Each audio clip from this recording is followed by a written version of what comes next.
I went to Washington, D.C. for the cherry blossoms this year, 2025, and I had a great time. And I went into this bus called the T by Tour bus, and it was pretty and pink, and I loved it so much. So let's explore this together while I give you a story time on how I became a content creator. My cousin texted me on 28th June of 2019 and told me, did you know that YouTube pays money to make content? And I'm like, what? And she's like, YouTube pays you money. And I'm like, sign me up. So I didn't know anything. I didn't have an idea. I had a YouTube already, a YouTube account, but like I gotta turn it into a channel, right?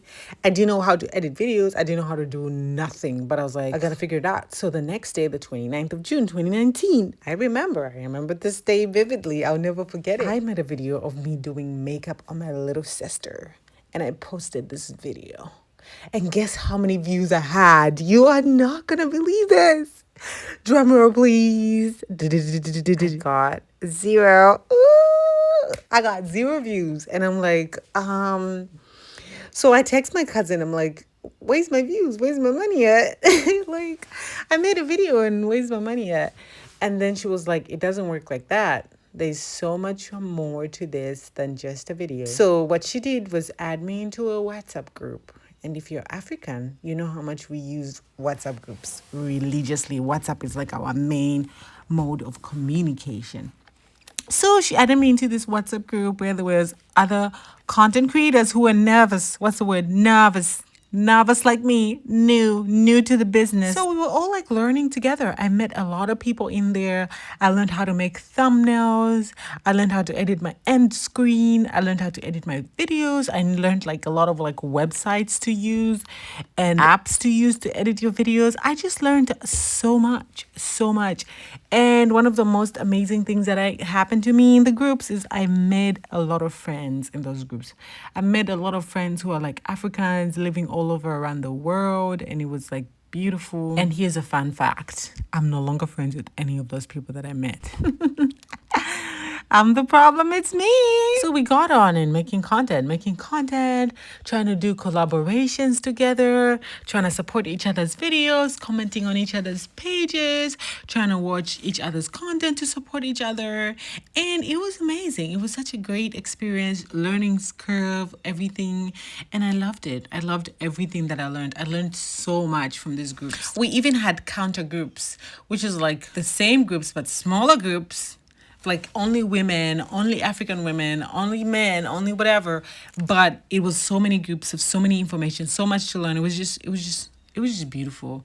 So I stuck by it. Like after my cousin told me you can make money, I stuck by YouTube. And I kept making content, meeting people, learning. And here's a crazy thing. I didn't niche down. I never niched down, and I've never niched down. Right now, even today, after 6 years of being a content creator, I have not niched down at all. I have no niche. Have you noticed that? But I'm glad that you still love me because I love you too. But anyway, right now I kind of have it organized. Like I'm not niche down, but I have like at least I lean towards a little bit of a niche. Back then I was just like making anything and everything. If I see something does well on somebody's page, I'll be like, you know what, maybe I should try that. So I would like do hair braiding videos. I can't even braid hair.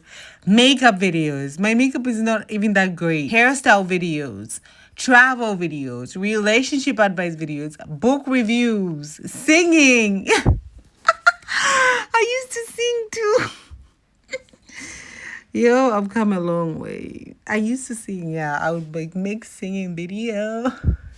Relationship, dating sites, immigration visas, everything and anything. I did it all. I was just trying to make the money that my cousins told me I could make on YouTube, right? Which, looking back, honestly, I am glad that I just stuck beside it, even if I didn't have a niche, because it just taught me to be disciplined and just like make it work, make what you have work. But I wish I did like niche and I wish I knew what I wanted when I started and just organized that. Even if I still don't know what niche I want to really lay into. After this Washington, D.C. trip, I realized I cannot make long form content videos. It's not my thing. I'm just going to stick to the shorts. So this should be like the last videos of me in long form content. The story continues, right? So 1 year later of making content, staying consistent on YouTube, because I was consistent. I was posting one video a day. No, sorry, scratch that. I was posting one video a week. Like, I showed up every day. This week it'll be makeup video. Next week it'll be a book review. The other week it'll be travel video. Oh my God, I was all over the place. But I still showed up. A year later, after I made 1,220 subscribers, I remember vividly, and made my 4,000 watch hours, I was invited to the partnership program. This means if you're a YouTube partner, it means you're finally monetized. Guess who's about to get rich? Not me. So I got monetized and I'm like, yeah, this is it. Now I'm about to get rich. Got monetized. Guess how much I made in my first month? Put it in the comments. I got 56 cents. And I was like, oh my God, is this what I've been working for? Because I was under the impression that when I get monetized, that's it. I could even quit my job. I could quit my day job. But no, I couldn't. So I made 56 cents in the first month. In the following month, I made 26 cents. In the third month, I made 36 cents. You see how vividly I remember these numbers because they were so dear to me. And at that point is when I was like, yeah, this is not worth it. I need to give this up. So I started slowing down with my content. I started posting here and there when I feel like, maybe once a month, when my normal posting was like every one video a week. But now I'm like once a month. And I'm like, yeah, I'm giving up. This is not it. They sold me a dream that did not exist. And then fast forward at around the same time that I'm giving up on my YouTube dream, I met this guy. Hold up. This is not a romantic story. Stick beside me. I met this guy. He was going to school with my best friend at the time. And he was like, did you know? He was like, what are you doing? Whatever. So we were just talking. I'm like, oh, I do YouTube and stuff. He was like, YouTube, scratch YouTube. Facebook is paying the real money. And I was like, what? He's like, YouTube is useless. Facebook is the real deal. And I was like, oh my God. So, you know me, I started a Facebook channel. No, it's not called a channel. It's called a page. See, I got too much content stuff going on. I started a Facebook page because I'm like, okay, now this is going to make me rich. I'm going to quit my day job. And I started making my videos. And I didn't think at the time, it wasn't a thing actually, to cross post, like to post the same things that I'm posting on YouTube and on Facebook. I just didn't think that. So on Facebook, I was busy posting pictures, just random stuff, trying to do the trending drama in my country, trying to just do anything, drama, whatever, because drama sells in general in life. But drama in my country, Zambia, sells even more. People thrive out of drama. So I was like, I'm going to start drama gossips, talking about the trending stuff. I was able to convert my personal account followers to my Facebook followers. So when I started my Facebook page, I started at 6,000 followers. Yes. I was like, yes, baby. I started learning about what I need to get monetized on. Oh my God. Facebook was the most complicated of them all. The requirements were complicated. Everything was complicated. So I was like, I'm not even going to understand this. You see, with YouTube, you just need 1,000 subscribers and 4,000 watch hours, and that's it. But with Facebook, they have a lot of monetization tools, which is great. But to achieve all these is like a hula hoop, bruh. It's a hula hoop. You have to go through this and that and this. But I was like, I'm not going to try and figure out this stuff. It's like, I'm just going to just keep posting. I don't know, it'll figure it out itself out. When they invite me to monetization, they'll invite me. But Facebook had more potential because it was way easier to gain followers than it was to gain subscribers on YouTube. So I was like, yeah, this is working out. So gradually, I started growing. In a couple months, I was at 10,000 followers. And I was like, whoa, this is it. And with YouTube, I just gave up on it. I was just like, done. I was just posting like here and there to just keep my monetization alive because I didn't want it to go away. I started posting on Facebook, trying to do everything that I can. I was stuck at like 10,000 followers for the longest. And then one time I posted this drama video that was kind of regretted, but it is what it is. It was just like drama happening in the country. This couple was like having some drama issues and I posted content about them and I made 25,000 and I made 25,000 followers. But at 25,000 followers, I was stuck there. Like I was stuck. And I'm like, I need to move up. And I was finally monetized and I was like, yes. No, I'm about to get rich. I'm about to quit my day job. This is it. This is the real time. And guess what? I was not rich. Now you need to guess how much I made this time from YouTube in my first month. From Facebook, I mean. Because Facebook wasn't playing, but Facebook was paying more, right? Like that guy told me. So in my first month, I made $3.12. $3.12. And I'm like, what? These people are playing with my career and my future. This ain't paying it at all. But with Facebook, I kept going. I was seeing all these success stories.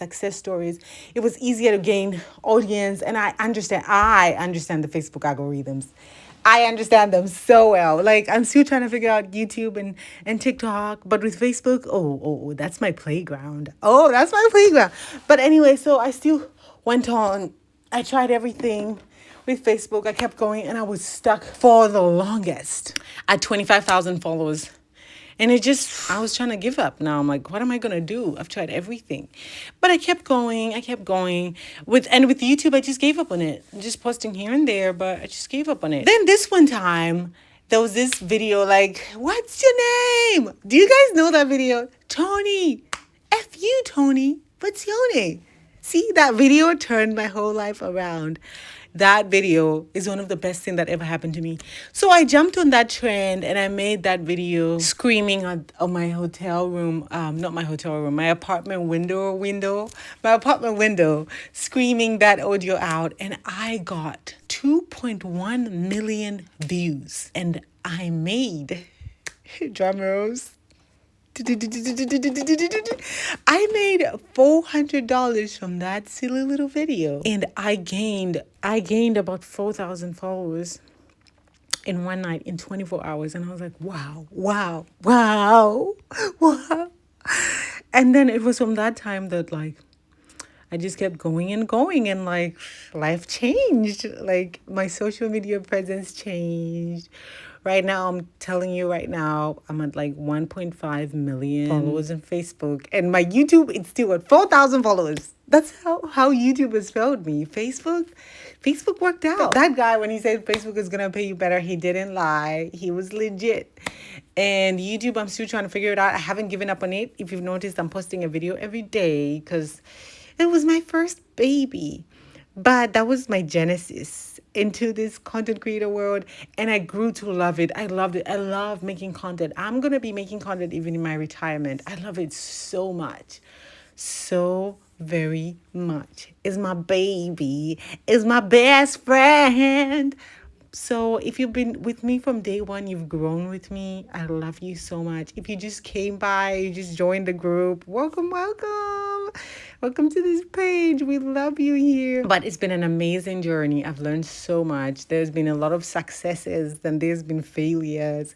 And it's been great. I've learned to fall in love and I appreciate that I am paid for my work. Some months are great and most months aren't. But here is where the advice that these people will tell you, do it because you love it and not for the money.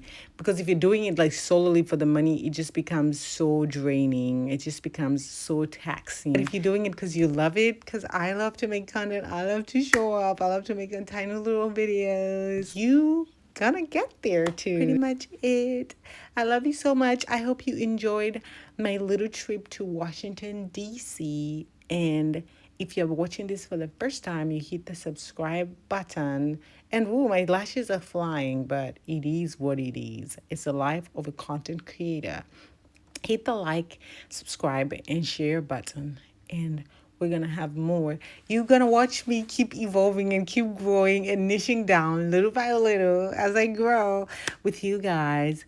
But that's pretty much it. That's my story of how I became a content creator and stuck beside it for the past 6 years. Mwah. Love ya. Bye. And don't forget to tell me what else you would like to see me make content about while I'm trying to still figure out how to niche down. Kisses. Thank you so much for always supporting me and sticking beside me. I love ya. Bye.